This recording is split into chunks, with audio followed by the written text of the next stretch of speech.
Empire.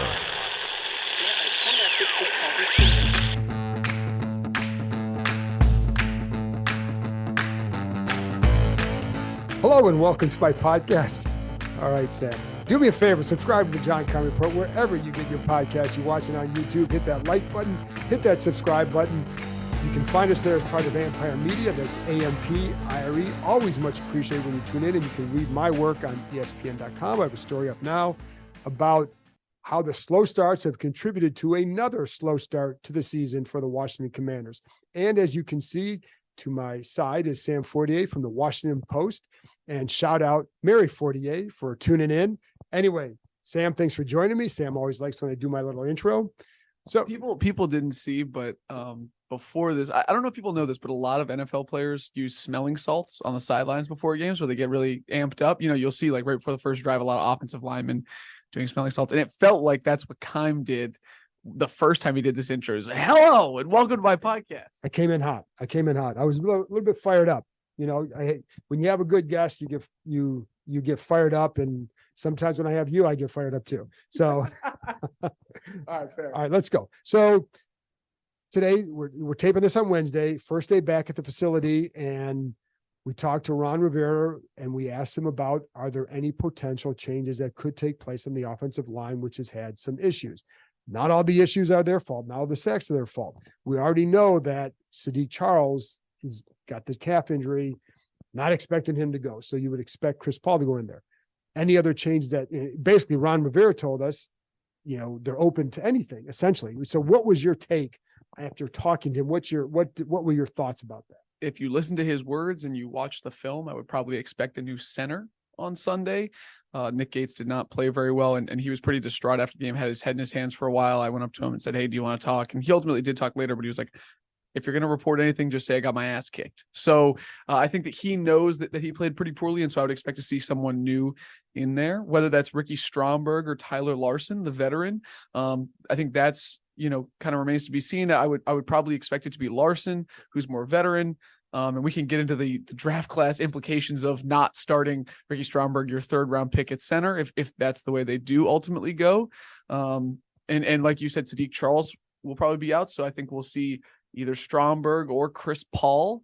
But I mean, I don't think that these names are what's going to fix this team. I don't think that's the inspiring thing, but you know, logistically, I think that's just the way it's going to go.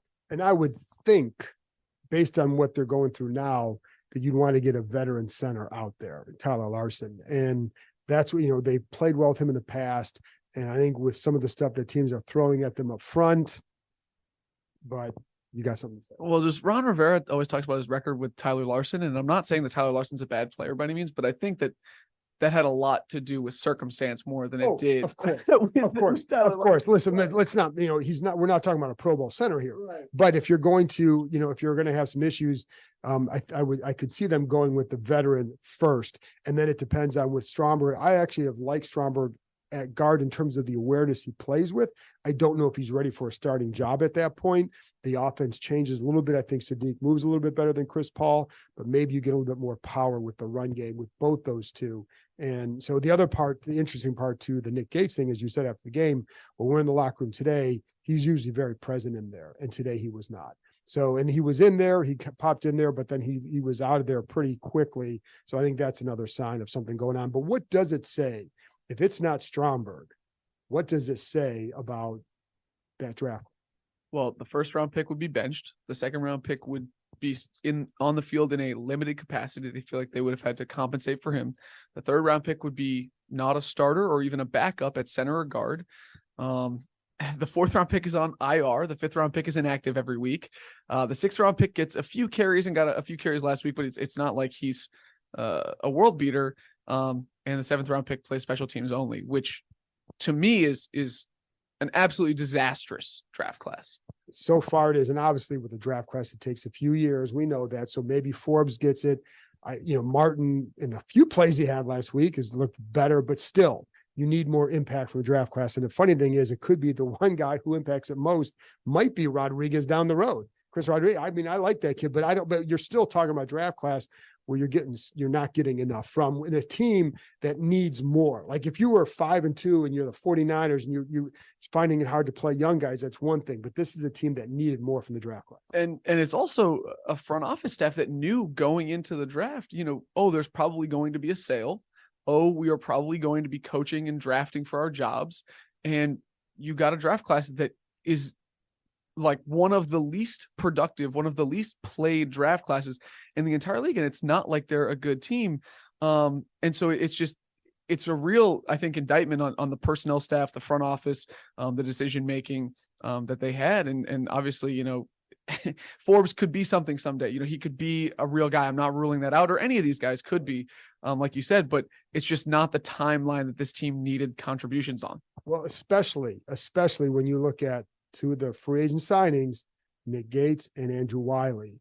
And if those guys were doing great, you'd say, okay, well, I understand this, but that's not what's developed. The frustration with that for me is that it was eminently foreseeable that those guys were not going to come in and fix your offensive line. In fact, I did a whole story in the preseason about all the people who did foresee this. I talked to, I want to say like 3 scouts and 2 senior personnel executives of different teams. I talked to Brandon Thorne, who does a great job with the Trench Warfare newsletter, breaking down offensive line play. Seth Walder, who works at your place, he does analytics on offensive line, the pass block, run block, win rates.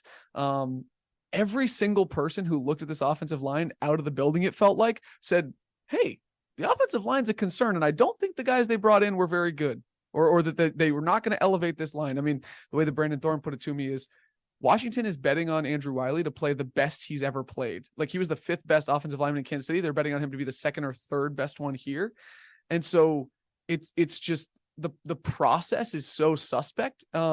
And the bets that they made, I know Eric Bieniemy had influence on bringing in Andrew Wiley, but the fact that this offensive line is not, and I think they were playing a little bit better than people gave them credit for, because Sam was holding the ball and taking sacks. And I still think they are a tiny bit better than people probably give them credit for, but like the struggles that they're having were entirely foreseeable. And it's mind boggling to me that we're at this point. Well, and I think it's also, I think you look at, and I've talked about this before, if you're going to have a young quarterback, you've got to build a strong line, because it's probably going to take him a minute to adjust to, and because that was one of the knocks on him in college, that he held the ball a little bit. So if you know that, you've got to build a stronger wall around him. And I'll be honest, like I thought at nothing else, like, well, you look at guard, like, well, they should be better than the guy like Trey Turner and Andrew Norwell. And so, and you thought, well, if Nick Gates can be steady, it gives them a steadiness at a position where they haven't had it for a couple of years, but it is not worked out. And I didn't think they're going to be this world beater, but I also thought the combination might be better. But then certainly in hindsight, you needed it. Even at the time, I worried that, did you build a strong enough wall up front to protect this kid and give him the time he needs? Yeah. And I will say that he did hold the ball a lot in college. Like the NFL college football average for quarterbacks in terms of sack rate is like 6%. And he's always been at 8% or higher. That's always been a big part of his game. But okay, so you didn't build a great offensive line, and you have a quarterback who has that problem. I think then the solution would be, okay, like we can mitigate some of these problems by running the ball. And they haven't done that either. Right. So it really feels like a bad combination of, we didn't build this thing to maximize our talent, but we're still going to play a certain style. And that, to me, it's there's a lot of layers here, but none of them really add up, because it doesn't feel like everybody is on the same page in terms of what they have and what they need to do to execute with what they have. I think Sunday was a prime example, that first half versus the second half, the things that Terry McLaurin was talking about what he wanted to see earlier, what you watched the Giants do with a far worse on paper offensive line, and how they manipulated what their game plan to adapt to all that. I think all of that, it kind of, to me, highlighted some of those issues too. So, I don't know, did anything like that jump out to you? Did you? Yeah. I mean, like, I know that it seems like fans want him to roll out more. And Sam Howell actually kind of talked about that today, saying that you have to get specific looks and you can't do it all the time. It's, you can't spam that button, because then it becomes less effective. But I think that if you want to dig on play action, or if you want to dig on Sam's comfortability under center, or some of those different looks that they can give teams that they're not giving them super regularly, I think those are things that you can point out and say, hey, why aren't you doing that more? Why aren't you running the ball more? And even when the defense is keeping games within one score, because for a long time, that was the thing that Eric Bieniemy could lean on, right? Is, hey, like, we're down 2 or 3 scores almost immediately, I can't run the ball. But now that there have been some of those score neutral situations, you're seeing him just show a clear preference for pass, which is fine if you have the tools to do it, but you clearly don't, whether it be the line, whether it be the quarterback. And, I think that the receivers are not getting open at the rate that people would like them to. So, I mean, you're just not adapting to the game circumstances at the rate that you need to have a successful offense. And when your defense is playing a little bit better, albeit against worse competition, it's a maddening combination of factors that are going to lead to embarrassing losses. This episode is brought to you by State Farm. What do your music playlists and podcast feeds have in common? They're a reflection of you. And that's how the State Farm Personal Price Plan works, too. It gives you options to personalize your coverage so you can protect what you care about most at an affordable price that's just for you. Like a good neighbor, State Farm is there. Go to statefarm.com today to create your State Farm Personal Price Plan. Prices vary by state. Options selected by customer. Availability and eligibility may vary. Maruchan superfans are everywhere. From the busy moms who want to deliver maximum flavor in a flash, to dorm room diners who want to put some slurp in their step. There are a ton of copycats you could use, but if you want to bless your bowl, there's only one true Maruchan. Whether you choose instant lunch, ramen bowls, yakisoba, or restaurant quality gold, Maruchan is the only ramen worth obsessing over. Smiles for all. Maruchan. See what all the ramen hype is about at maruchan.com. NBA fans, the wait is over. Basketball is back, and DraftKings Sportsbook, an official sports betting partner of the NBA, is celebrating with an unbeatable offer. New customers can score $200 instantly in bonus bets for throwing down $5 on the NBA. Win or lose, it doesn't matter. You'll start the season with an instant dub. And with DraftKings parlays, everyone's got a shot at even bigger basketball wins. String together multiple bets from the same game or build your parlay across multiple games for a shot at making your payday even sweeter. Basketball's more fun when you're in on the action. Download the DraftKings Sportsbook app now and use code KEIM, K-E-I-M. New customers can get $200 in bonus bets instantly for betting just $5 only on DraftKings Sportsbook with code KEIM. The crown is yours. Gambling problem? Call 1-800-GAMBLER or visit www.1800gambler.net. In New York, call 877-8-HOPE-NY or text HOPE-NY. In Connecticut, help is available for problem gambling. Call 888-789-7777 or visit ccpg.org. Please play responsibly. On behalf of Boot Hill Casino and Resort, licensee partner Golden Nugget Lake Charles, 21 plus, age varies by jurisdiction, void in Ontario. Bonus bets expire 168 hours after issuance. See sportsbook.draftkings.com/basketball terms for eligibility and deposit restrictions, terms, and responsible gaming resources. And I think part of the problem that I have with the run game is not so, I think clearly you would need to do it a little bit more. The problem is they're not doing it well when they're doing it. And so and you'll like this. So on first drives of the game, first drives of the game. So on the first drive, right. On the first drive of a game though, this team ranks next to last in yards per carry. It's 2.7 on the first drive of the game. So you want to come out and try and establish it, and you can't. Now, part of it is it's always an inside gun handoff on the first play. So shocker, right? Yeah, I can't remember if you did or Nikki did, but Nikki did it. Went back and looked and was like, in the 7 games, they've done that 5 or 6 times. And so that to me is the problem too, is that it's the effectiveness of the runs is not there. And that's why I wonder if a guy like Chris Rodriguez starts to get a little bit more carries, because I think he fits a little bit more of the style right now, because I think he's a little bit more used to what they're asking him to do. I don't know that that's the answer, because I think sometimes you can look at, is it the run game design? I'm not smart enough to go deep into that, but you wonder about all that, because when Brian Robinson runs it right, is he getting a hole to run through? Well, on the touchdown, he did. They did a good job of creating gaps through alignment of the play. You don't see enough of that, right? And so that's one of the things I wonder about too. But one of the things too, and I want to get into the trade deadline in a few minutes, because that's coming up, and I want to get your thoughts on that. But sticking with the offensive theme, and early in games, Terry McLaurin, and he was very vocal very vocal. For him, very vocal after the game. And it's, listen, the guy said what he said. If anybody else says it in a different way, it's a headline. He says it in a very diplomatic way that gets a point across without creating, it's a masterful skill. But anyways, that's what he did. Do you think anything changes based on what he said Sunday?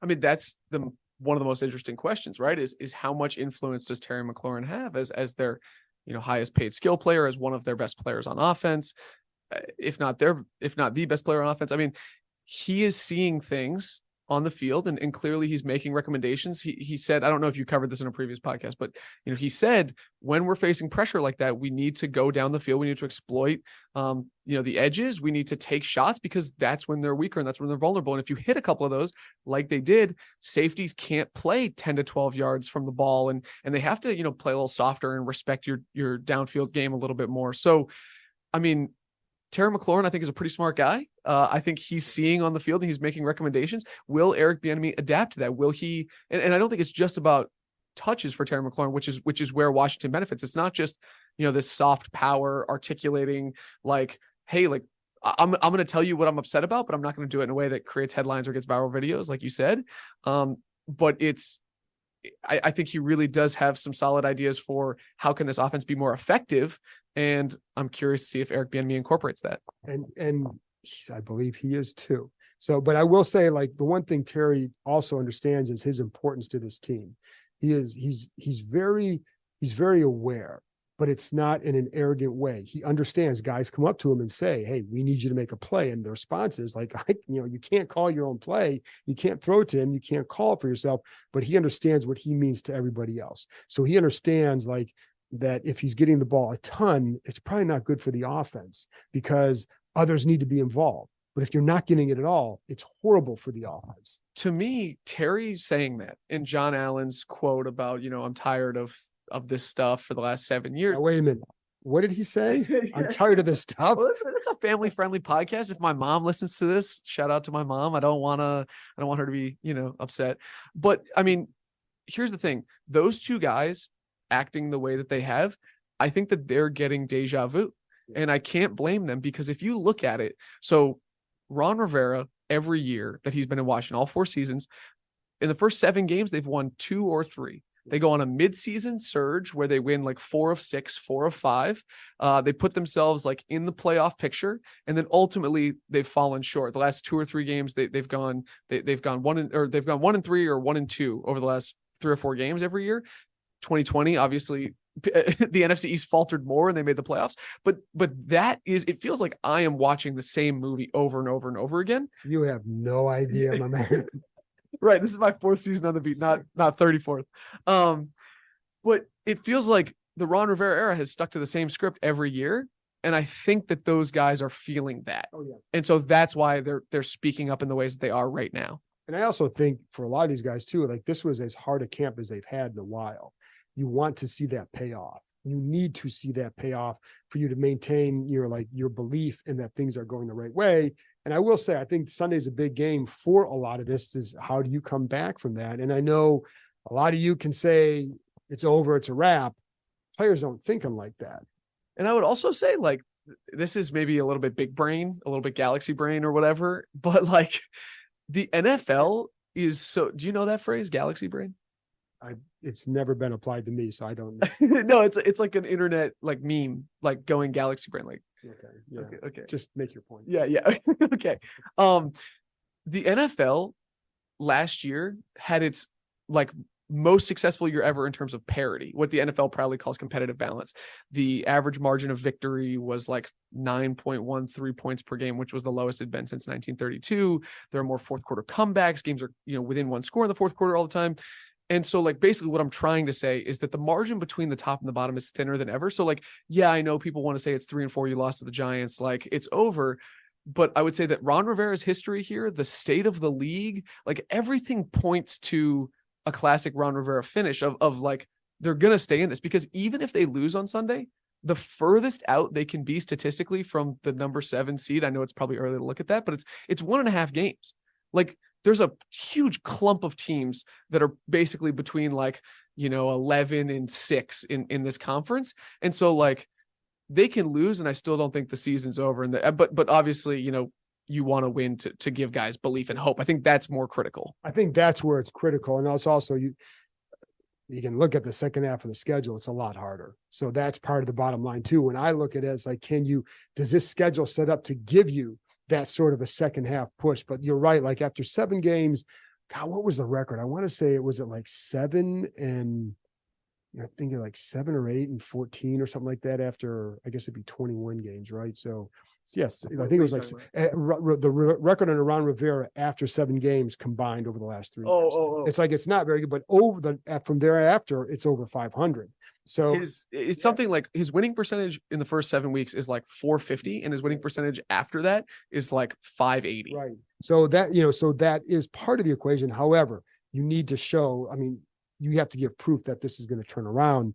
Things turn around really weird in the NFL, and you never know. But that leads us to the next. Well, actually, one last thing on this with Terry, because one of the things, and I talked to him last week about this as part of a story, and also threw on the podcast a little interview about like, where are you getting at with McLaurin, with Sam Howell? Are you at the point now where you can, where you're developing a different rhythm in the pass game because you're getting to know each other? And there were a couple of plays in the Atlanta game that showed it. But then you look at Sunday, the Giants game, that third down where that he and Sam were not on the same page. And I think, and one of the things that Terry talked about today was, can they needing to get to the point where, yes, like that's not, because he was talking to Howell on the sidelines after the game, getting to the point where you guys see the coverage, and even though it doesn't run the play called, you're going to adjust on the fly. So like Terry runs a back shoulder because that's where the leverage is, and Sam throws to the corner because that's where the play was. So like that's also like that's an advanced stage. And I think for McLaurin, God, it also speaks, Sam, to hit that guy's need to play with, just strong quarterback play. Like what could he do with a strong quarterback play? Not that Sam can't give it to him. We don't, there's still time to go there, but like, you know what I'm saying? Like how desperately that guy wants to have that connection with a quarterback, That play, I think, feels like a real microcosm of Ron Rivera said, we want to build up the roster for a young quarterback, because that's the, bet that we're making. And I don't think that was a bad bet, particularly like considering how things went with Carson Wentz and it, how things look in New Orleans with Derek Carr. Like, I don't think bringing in another veteran was the answer, but it's those types of plays. It's like, that is such a microcosm of the struggles and the frustrations that a receiver can have after years and years of this. And yeah, I think everybody would like to see him, reach his full potential and capability with a good quarterback. And I know that, Terry got a bag, which was really nice. And he has financial security forever now. But just as a competitor, like as a player, it's tough. And just as a person who likes football a lot, it's tough to see him not be able to unlock his full capabilities. And my only point is his desire to have that kind of connection and develop that kind of connection. I think if he sees he's developing with Howell, I think he'll be in a good shape for the future because he's only 28 years old. This Halloween, mystery lurks around every corner. Bundle up with Disney Plus and Hulu. What are you scared of? The dark.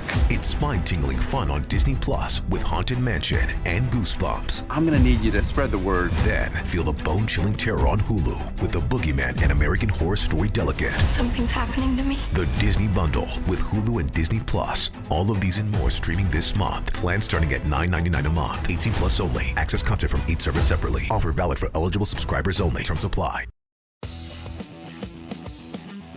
Last topic, trade deadline. So, there are 3 and 4 going in this game. We all know that, the guys are going to draw the most interest are Montez Sweat and Chase Young. And, I know like there's all names out there, but you're not going to trade a lot of these guys. You're just not. It doesn't go like that. The only other option, and I know it might not be on the table, but I've seen Cleveland columnists banging the table, is Jacoby Brissett. Correct. Because of how the Deshaun Watson situation is unfolding. And he knows that the Cleveland media fans are calling for him. He certainly has no comment on it.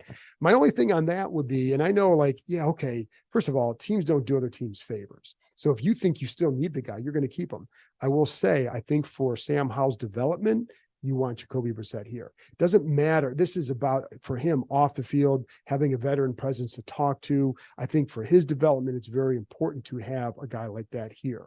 I don't know that you're going to get anything for him that. Well, I was going to say is like how at what price, you right, know? well, what price? And I think, listen, if they say we'll give you a 4th round pick, well, how do you not listen? Right, that's and because what it's also because the key here too is this is where this team, this franchise is in a weird spot, because you have a staff that still, you lose, you're desperate to win now, but then you have an owner. It's like, wait a minute, you got to do what's best for the franchise, whether that's short or long term. And I think that's the thing that's going to be interesting here, and what constitutes, a good long term view of this. So if you're, again, the guys who bring the value, Chase and Montez, and I know Nick, you reported that there was an offer for Montez. Even like as of a day or two ago, there were no offers for either one, but there was interest. There were calls about them, and there have been calls about these guys for a long time. So what would constitute for you good value at the deadline if they get to 3 and 5 for one of those guys? And what? So I wrote yesterday the cases for and against trading these right. guys, and I meant to plug that. no, all good. And I think the case for trading one of them is basically like, it's not like you're losing a valuable part of an elite defense. I mean, this defense is 25th in EPA, 28th in scoring. And so like, and you've had 798 snaps in the last 4 years of Sweat, Allen, Payne, and Young together. And the results are undeniably underwhelming. Yeah. Even though the case against trading them is that Montez Sweat looks really good, and he's on pace for a career high sacks, which would be 13. Chase Young had 2 sacks on Sunday. He looks like he might be past his knee injury, and his ceiling, I think, is still, could be relatively high, and you don't know what it is. So I think, briefly, those are the cases for and against. I canvassed the market of what they think those offers would be. I talked to 2 senior personnel executives with NFC teams, and who are not trying to trade for these guys, so that, they're not inflating or trying to tank the market. But basically, one of them told me that he thinks that most offers would come in 4th, 5th round pick, a 3rd at absolute best. Right. One of them told me that he could see a 2nd for Sweat. But they don't see, like, in the last few years, the only splash edge rusher we've seen move was actually last year when Denver traded Bradley Chubb to Miami for a 1st, a 4th. They threw a running back in, and then they got Chubb in a 5th. But Miami wasn't trading those assets for a half season of Chubb, because days later they signed him to a 5-year, $110 million deal. One of the executives told me that he could not see teams committing to Sweat or Young long term.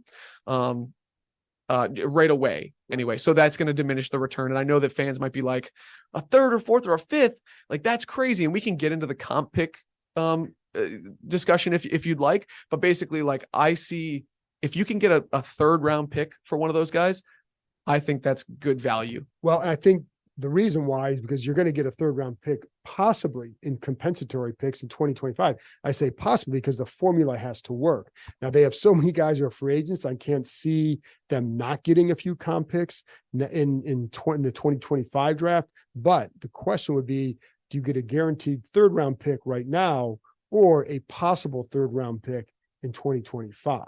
That, to me, is what it comes down to, because I agree, like, you're not going to commit.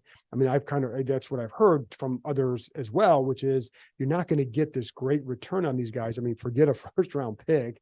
And, you're not, I mean, I don't know why you'd give up anything more than a 3rd for what could be a half-year rental. So that's the question. Would you rather have a 3rd in 2024 or a possible 3rd in 2025? And the 3rd in 2024 would be inherently better, because the comp pick is going to be at the end of the 3rd round. The thing that I think people need to be aware of is Washington is projected to have $90+ million in cap room, the 4th most amount of cap room. And if you have a new GM next year, you're going to be spending like crazy. And I don't want to dig all the way into the weeds, but basically, like, if you go out and you spend a bunch of money, yes, Montez Sweat or Chase Young could be worth a 3rd round comp pick. But if you sign someone at that level, they can cancel out, or they can diminish the value of the comp pick. So basically, I was talking to Nick Corte, who's the comp pick analyst at Over the Cap, and he was just saying it's almost impossible to bet on getting a 3rd comp pick when you look at Washington's situation. He was like, to me, if you can lock in a third rounder in 2024, that's the smart move, because you can play the compensatory pick game, but there's a lot of things you can't control: percentage of snaps, how much people will pay for other guys. So yeah, like, a 3rd round pick comp pick is possible, but it's far from guaranteed. And I think one thing to keep in mind too, that Josh Harris is very big on analytics. I would guarantee that all the stuff you just said is how they're going to look at it too, because that's how he operates. And so, I don't think he's going to go in there and tell Ron Rivera, you guys got to do this, this, and this. I think it's going to be, if you're 3-5, you owe it to the franchise to explore these deals and see what you can get. And, I would not trade both these guys, but if it's 3-5, then I'm going to look and see what you can get for the same reasons that you said. Yeah. And the number one argument against trading both of them is like, it's hard to get players who have their potential, who have their physicality, right? Like number 2 picks don't happen all the time. But yeah, to your point about Josh Harris, I think that Ron Rivera failing to explore the trade market fully or not pulling the trigger on a good deal just cast doubt on your judgment even more. So even though Ron is incentivized to keep the most amount of talent he can, he needs to do a good job canvassing this market and making the right decision, because I think that we both would agree that it's a long shot that Ron is here next year, or that this regime is here next year. I don't want to speak for you. It's not trending. I mean, the record's going to be the dictator, and the record's not trending the right way. Right. But I think that if he were to do something, I don't think that he would, but if he were to do something like that, then that's going to be a mark against him as well. Correct. I think right now you have to take the approach is what's the best thing for the franchise, because what if you go 3-5, let's say you're 3-5. You make the trade. Let's say you trade Montez Sweat for a 3rd round pick, and then you somehow start to play well for whatever reason, things just start to click. Well, then if you're Josh Harris, you can say, okay, you got this young quarterback that was your guy, and Sam Howell looks good. And you did, at a time where you could have done the wrong thing for the franchise, you did the right thing. You put it up, you know what I mean? Like, you would take all that into consideration. Now we may be going down this fairy tale road to think that it would happen, but you don't know what happens, right? But if you're Josh Harris, you're going to analyze it from every angle like that. And I think that's the way to go. And I think, so you owe it to the franchise to check, because to me, the number one question you always ask if you're in charge, what's the best move for the franchise? Is it getting rid of Sam Mills that time? Is it changing the offensive coordinators? Well, the answers to those things were yes. And so the same rule of logic applies here. And if you're Josh Harris, you're going to, if nothing else, you let them know, like, you need to at least explore to see what's out there. Yeah. So there, right? Absolutely. No, absolutely. And I mean, this is a guy who greenlit the process. And I think that even if they trade Montez Sweat and he goes and balls somewhere else for the rest of the year, I think that, to your point, Josh Harris is a guy who's good at operating under known information at the time. And he's not going to, hold it against you if things don't always turn out the right way, except maybe this draft class. Except for this draft class. But he is a guy who's very big on information, way much. You might have a hard time believing this, but he relies on information way more than the other guy who relied on, go get him, or no, don't, you know what I mean? Like, go get him. That's it. Like, he plays quarterback, let me get him, right?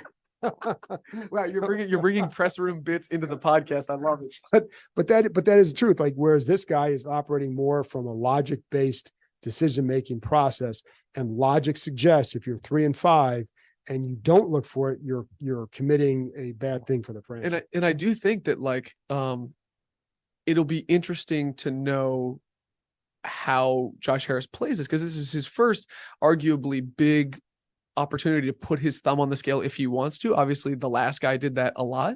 Josh has a track record of his organizations of letting his people, do their thing, hiring really strong, basketball executives in terms of Daryl Morey and things like that in hockey as well. But how is he going to approach Washington? And especially when, you have a really large ownership group. Magic Johnson is out there tweeting every week. I mean, oh really? Yeah.